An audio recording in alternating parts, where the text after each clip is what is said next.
మన అందరి రక్తం ఒక్కటే, మన అందరం పీల్చే గాలి ఒక్కటే, మనం నివసించే భూమి ఒక్కటే, అందరికి మేము అదే. సో మీరు జుమ్మాలో చెప్పేటువంటిది నెక్స్ట్ జనరేషన్స్ కానీ పిల్లలు కానీ వింటారా, పాటిస్తారా? ఖచ్చితంగా వింటున్నారు, పాటిస్తున్నారు.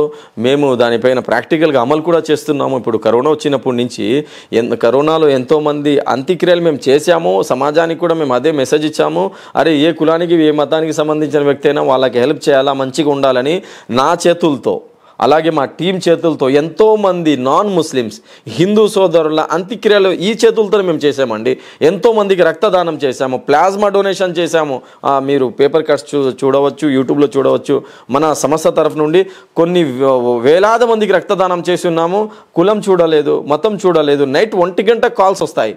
అరే ఏ మతానికి ఏ కులానికి సంబంధించిన వ్యక్తి అయినా ఫోన్ వచ్చింది రక్తం కావాలని వెంటనే మేము వెళ్ళిపోతాము. మాతో పాటు పూజారులు ఉన్నారు, మాతో పాటు ఫాస్టర్లు ఉన్నారు, మాతో పాటు ప్రతి కులానికి ప్రతి మతానికి సంబంధించిన పెద్దలు ఉన్నారు. మేమందరం కలిసి హిందూ ముస్లిం క్రైస్తవ సోదరులు అందరూ కలిసి కుల మతాలకు అతీతంగా సేవా కార్యక్రమాలు చేయాలా, ఎవరు ఆపదలో ఉంటే వాళ్ళకు ఆదుకోవాలని మేము మసీదుల్లో కూడా ఇదే, ఇస్లాం కూడా మాకు ఇదే నేర్పిస్తుంది. మేము కూడా మా జనరేషన్ పిల్లలు కూడా ఇదే నేర్పిస్తున్నామండి. సో ముస్లిం సోదరులకి సంబంధించి మీ మసీదుల్లో కావచ్చు, లేదంటే మతానికి సంబంధించి కావచ్చు, రాజకీయంగా ఎలాంటి ప్రభావం ఉంది? సో ఎలాంటి సపోర్ట్ అందుతుంది మీకు? మన ఆంధ్రప్రదేశ్లో అయితే నేను ఆంధ్రప్రదేశ్కి సంబంధించిన వ్యక్తి. చంద్రబాబు నాయుడు గారు ఎలక్షన్ ముందు వచ్చారు, మీ పైన ఏమైనా ఆపద వస్తే నేను కాపాడతాను, నేను ఉన్నాను, వక్ఫ్ అమెండ్మెంట్ బిల్ని నేను పాస్ కానివ్వను, అది ఇది అని చెప్పారు. చంద్రబాబు నాయుడు గారు కొన్ని చాలా మంచి పనులు చేస్తున్నారండి. మేము అతనికి అభిమానిస్తాము. చాలా పెద్ద రాజకీయ నాయకుడు, చాలా సీనియర్, ఎన్నోసార్లు సీఎంగా ఉన్నారు అతనంటే చాలా అభిమానం కూడా. ఎలక్షన్ ముందు ముస్లిం మత గురువులు, ఉలమాలు చాలామంది చంద్రబాబు నాయుడు గారికి గెలిపించడానికి చాలా ప్రయత్నాలు చేశారు. అయితే చంద్రబాబు నాయుడు గారు మొట్టమొదటిగా ఆంధ్రప్రదేశ్లో ఇమాములకు 10,000 జీతం, మౌజన్లకు 5,000 జీతం స్టార్ట్ చేసింది అతనే, పెద్ద ఆయనే. మేము అతనికి చాలా రెస్పెక్ట్ చేస్తున్నాం ఇప్పుడు కూడా. కానీ చంద్రబాబు నాయుడు గారికి ఏమైపోయిందో తెలియదు. అతను ఒక రాంగ్ స్టెప్ వేశారు. ఎలక్షన్ ముందు ఒక మాట చెప్పారు, నేను కాపాడుతాను, నేనున్నాను, అన్ని విధాలుగా మీ ముస్లిమ్స్కు నేను డెవలప్ చేస్తానని చంద్రబాబు నాయుడు గారు చెప్పారు. కానీ వక్ఫ్ అమెండ్మెంట్ బిల్ ఏదైతే మా భూములు ఉన్నాయో, మసీదుకు సంబంధించిన భూములు, మదరసాలకు సంబంధించిన భూములు, దర్గాలకు సంబంధించిన భూములు, వక్ఫ్ అంటే నాకు ఒక భూమి ఉందండి, నాకు చాలా భూములు ఉన్నాయి, ఆస్తి ఉంది, నేను చనిపోతే ఏం తీసుకొని అయితే నేను వెళ్ళాను కదా, ఇది మా ముస్లిమ్స్కి నేను ఇచ్చేస్తున్నా, మసీదులకు ఇచ్చేస్తున్నా, మదరసాలకు ఇచ్చేస్తున్నా, ఖబరస్థాన్లకు ఇచ్చేస్తున్నా, దర్గాకు ఇచ్చేస్తున్నా, ఈ భూమి ద్వారా మీరు మసీద్ కట్టుకోండి, ఇక్కడ ఒక స్కూల్ కట్టండి, ఇక్కడ ఒక మదరసా కట్టండి, ఇక్కడ ఒక మంచి పనులు చేయండి, ఇక్కడ ఒక హాస్పిటల్ కట్టండి, ఈ భూమిలో ఏదైతే మంచి కార్యక్రమాలు అవుతాయో ఆ పుణ్యం నాకు వస్తుందని నా ఆస్తిని నేను అల్లా మార్గంలో ఇచ్చేయడానికి దీన్ని వక్ఫ్ అంటారండి. ఇది మన పూర్వీకులు, మన పెద్దలు 9,40,000 ఎకరాలు భూమిలో భారతదేశంలో ముస్లిమ్స్కు, ఇస్లాం కోసం, ముస్లిం సోదరుల కోసం వక్ఫ్ చేసిన ఈ భూములు ఏదైతే ఉన్నాయో ఈ భూముల పైన ఏదైతే యాక్ట్ తెచ్చారో ఈ యాక్ట్ని చంద్రబాబు నాయుడు గారు మొట్టమొదటిగా వక్ఫ్ అమెండ్మెంట్ బిల్కి సపోర్ట్ చేశారు. దీంతో కొద్దిగా మాకు ఇబ్బంది కలిగింది, బాధ కలిగింది. చాలామంది ముస్లిం సోదరులు, ముస్లిం మత గురువులు ఎవరైతే ఎలక్షన్ ముందు చంద్రబాబు నాయుడు గారికి సపోర్ట్ చేశారో వాళ్ళందరూ చాలా బాధలో ఉన్నారండి. అయితే ఈ వక్ఫ్ రావటం వల్ల అంటే ముస్లిమ్స్లో ఉన్నటువంటి పేదరికంతో ఉన్నటువంటి మహిళలు కావచ్చు, లేదంటే మిగతా వాళ్ళు కావచ్చు, యూజ్ అవుతుంది అని అంటున్నారు. సో ఎంతవరకు యూజ్ అవుతుంది అనేది మీ పాయింట్లో? ఎంతవరకు యూజ్ అవుతుంది అంటే మేడం, ఇప్పుడు చిన్న మాట, మెయిన్ దీంట్లో అబ్జెక్షన్ ఏంటంటే వక్ఫ్ అమెండ్మెంట్ బిల్లో ఈ వక్ఫ్ ఆస్తులు ఏదైతే ఈ కమిటీ ఉంటుందో దీంట్లో ఇద్దరికి హిందూ సోదరులకు వేస్తామని చెప్తున్నారు. హిందూ సోదరుల సంస్థలు ఉన్నాయి, ఒక గుడికి సంబంధించిన సంస్థ అనుకోండి, లేకపోతే తిరుపతికి సంబంధించిన సంస్థ అనుకోండి, దాంట్లో ముస్లింలకు ఎంటర్ చేయడం కరెక్టా? మీరు చెప్పండి. చేయరు కదా. ఇప్పుడు క్రైస్తవులు ఉన్నారో వాళ్ళకు చర్చిల కమిటీలు ఉంటాయి, దాంట్లో ముస్లింలకు ఎంట్రీ ఇవ్వరు. ఇక నేను చాలా గుడిలకు వెళ్తుంటాను, నేను మన ఊరి దగ్గర భైరవకనేకి వెళ్తుంటా, ఏమైనా గుడిలో ప్రోగ్రాం ఉంటే ప్రోగ్రాంకి వెళ్తా, అక్కడ ఏమైనా అన్నదాన కార్యక్రమాలు ఉంటే అక్కడ కూడా నేను పాల్గొంటా. అలాగే భిక్షా ప్రోగ్రాం జరుగుతుంటుంది కదా, సంవత్సరానికి ఒకసారి మన ఇది ఏమంటే అయ్యప్ప మాల, వాళ్ళ దగ్గర కూడా మేము వెళ్తాము. అక్కడ కూడా అన్నదాన కార్యక్రమాలు చేస్తాము. ఎందుకంటే ఇంటిగ్రిటీ, జాతీయ సమైక్యత, హిందూ ముస్లింల ప్రసాదాలు తింటారైతే మీరు? మేము అక్కడ ప్రోగ్రామ్కి వెళ్తాము. మన ఎంతో మంది మన హిందూ సోదరులు ఎవరైతే ఉన్నారో వాళ్ళ ఇంటికి వెళ్ళి నేను దావత్ తింటాను, వాళ్ళు మా ఇంటికి వెళ్తుంటారు, ఇఫ్తార్ దావత్లో వాళ్ళు పాల్గొంటారు. అంతా కలిసిమెలిసి ఉంటామండి. దాంట్లో మాకు అభ్యంతరం ఏం లేదు. మేమందరం ఇప్పటి వరకు మన హ్యూమన్ వెల్ఫేర్ కౌన్సిల్లో ప్రెసిడెంట్ ఒక ముస్లిం అయితే, సెక్రటరీ ఒక హిందూ, జనరల్ సెక్రటరీ వచ్చి ఒక క్రిస్టియన్, ఇలాగ కుల మతాలకు అతీతంగా మేము పనిచేస్తున్నామండి. నేను చెప్పేది ఏంటంటే, ఎలాగైతే ఒక మందిరంలో ఒక గుడిలో ముస్లింలకు ఆ కమిటీలో యాక్సెప్ట్ చేయరో తీసుకోకూడదు కూడా. ఎందుకంటే వాళ్ళ కార్యక్రమాలు, వాళ్ళ కండిషన్స్, వాళ్ళ రూల్స్, ఆ మతం ఏం చెప్తుంది వాళ్ళకి మంచిగా తెలుసు, మాకు తెలియదు కదా. తిరుపతి కమిటీలో మాకేంటి అని మేము అడగం కూడా, మాకు అవసరం కూడా లేదు. క్రిస్టియన్స్ ఎవరైతే కమిటీస్ ఉంటాయో దాంట్లో కూడా మాకు అవసరం లేదు. ముస్లిం వక్ఫ్కు సంబంధించిన ఆస్తుల దీంట్లో హిందూ సోదరులకు ఇద్దరికి కమిటీలో వేస్తామంటే ఇది మాకు అబ్జెక్షన్ కరమైన విషయం అంతే, ఇంకేం లేదు. సో షరీఫ్ గారు, పాకిస్తాన్ ప్రేరేపిత ఉగ్రవాదానికి ఎక్కువగా ఇండియా ముస్లిమ్స్ సోదరులు ఆకర్షితులవుతున్నారు. సో ఎందుకు దీన్ని ఆపేటువంటి మార్గం ఏమైనా ఉందా? సో ఎందుకు ఫస్ట్ ఆఫ్ ఆల్ పాకిస్తాన్ ఉగ్రవాదానికి ముస్లిం సోదరులే ఎందుకు అంత అట్రాక్ట్ అవుతారు అంటే ఏం చెప్తారు అసలు?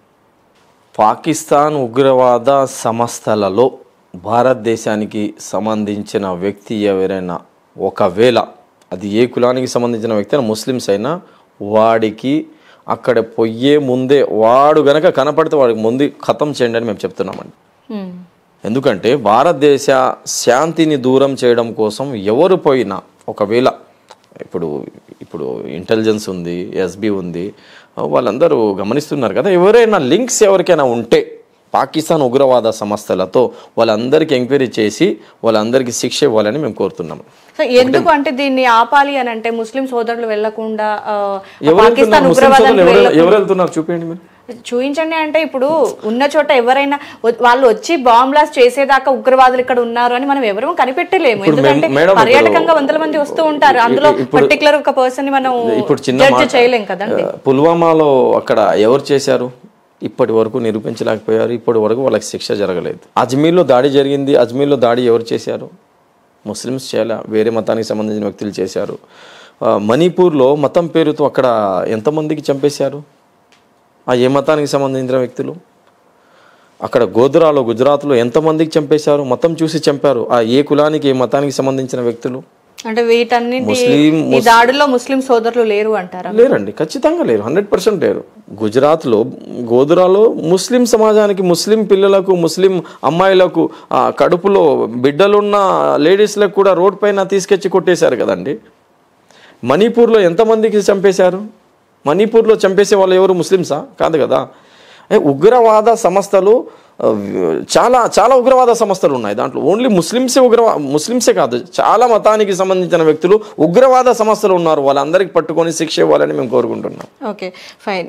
అయితే ఉగ్రవాదానికి ఎవరైనా సరే వాళ్ళకి సపోర్టివ్గా ఉండి, లేదంటే వాళ్ళకి అట్రాక్ట్ అయ్యే సోదరులు మీ ముస్లిం మతంలో ఉన్నట్లయితే గనక, సో మీకు తెలిసింది అనుకోండి, సో వాళ్ళని ఎలా మీరు ఆపేస్తారనమాట? ఫస్ట్ వాళ్ళకి తీసుకుని వెళ్ళి మేము డిపార్ట్మెంట్ దగ్గర తీసుకెళ్ళి ఇది ఉగ్రవాదాన్ని చూపించి వాళ్ళకి శిక్ష ఇప్పిస్తామండి. అంటే మనిషిలో మార్పుని ఏ విధంగా కోరుకుంటారు అంటే?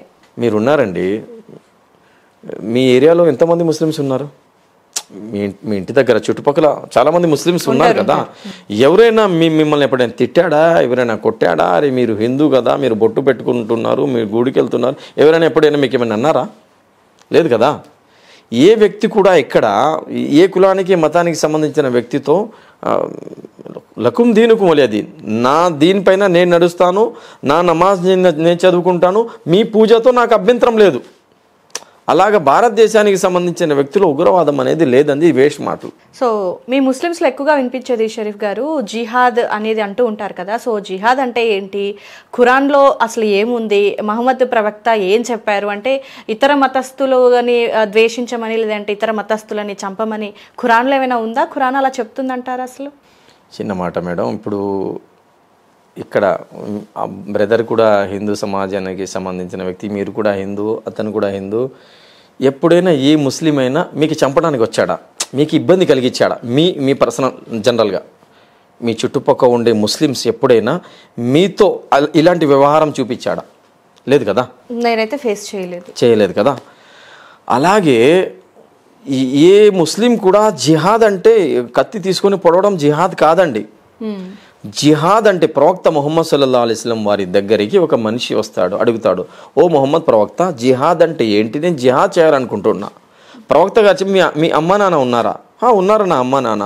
మీ అమ్మా నాన్నకు సేవ చెయ్యి, మీ తల్లిదండ్రులకు నువ్వు సేవ చెయ్యి, వాళ్లకు అవసరమైన వస్తువులు తెచ్చి వాళ్లకు కాళ్ళు నొక్కు, వాళ్లకు సేవ చెయ్యి, వాళ్లకు మంచిగా చూసుకో, ఇదే జిహాద్ అని ప్రవక్త ముహమ్మద్ సల్లల్లాహు అలైహి వసల్లం వారు చెప్పారు.